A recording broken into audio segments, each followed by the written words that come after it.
Une lumière tamisée, un aménagement minimaliste, d'emblée le décor est planté.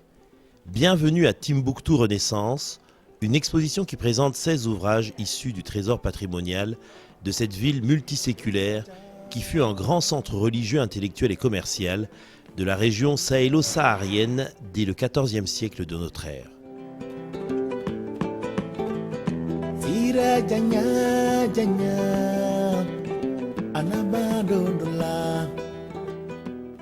Pendant 600 ans, les bibliothèques de Tombouctou ont abrité des dizaines de milliers de livres, principalement d'inspiration religieuse ou juridique.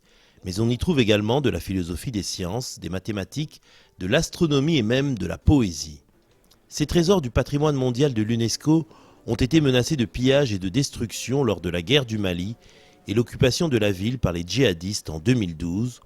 Face à cette menace, un groupe de responsables maliens, aidés par des institutions du Qatar, du Nigeria, des Pays-Bas, a organisé l'une des plus grandes opérations de sauvetage culturel de l'histoire qui a permis de sauver près de 95% des manuscrits précieux. Une mission rocambolesque orchestrée par Abdelkader Haïdara, un homme qui a consacré 20 ans de sa vie à la conservation du trésor livresque de Tombouctou. Donc on a fait ce travail pendant 6 mois. Et on amène le manuscrit par 4x4, mais d'une petite quantité, jusqu'à, je pense qu'au début du mois de décembre, en novembre-décembre, la route de Tombouctou était fermée. Donc on était obligé de continuer par le fleuve, par pirogue et par pinasse.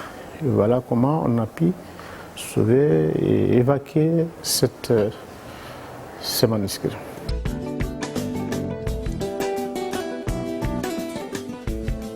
Les ouvrages sont exposés sous une vitrine de protection car ils ont subi les ravages du temps mais aussi de l'usage.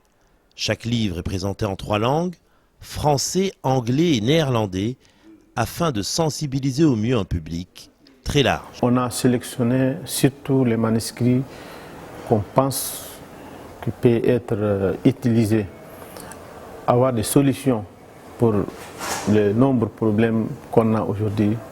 Pas au Mali seulement, mais dans le monde entier. Par exemple, il y a tellement de conflits dans le monde. On a mené un manuscrit qui traite la résolution des conflits. Il y a tellement de problèmes en droit. On a mené un manuscrit qui parle des droits de l'homme.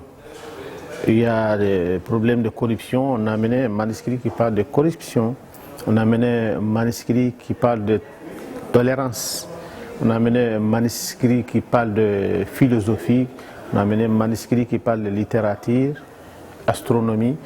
Et on a amené aussi des choses très importantes parce qu'on a amené des manuscrits qui traitent la médecine ancienne. Depuis la fin de la guerre, une autre tâche incombe désormais aux défenseurs des manuscrits de Tombouctou. Il s'agit de mobiliser la communauté internationale pour l'immense travail de rapatriement, de restauration et de numérisation des ouvrages sauvés afin de garantir la transmission du savoir aux générations futures. Le programme 2013-2018 de restauration des manuscrits de Tombouctou est évalué à 22 millions de dollars. On travaille beaucoup pour sensibiliser le public, les jeunes. On a beaucoup contacté les écoles, l'université pour amener les étudiants à faire leurs thèses sur les manuscrits. Bon, on a commencé vraiment, il y a beaucoup de gens maintenant qui s'intéressent aux manuscrits. Et surtout qu'on a commencé des travaux de conservation qui amènent beaucoup d'emplois. Bon, les gens commencent à comprendre que dans les manuscrits, il y a beaucoup de choses. Ce n'est pas la religion seulement. Vous étudiez, vous apprenez et vous travaillez aussi. Donc vraiment ça a motivé beaucoup de jeunes à venir vers les manuscrits maintenant parce qu'ils ont compris qu'il y a la connaissance, il y a l'économie.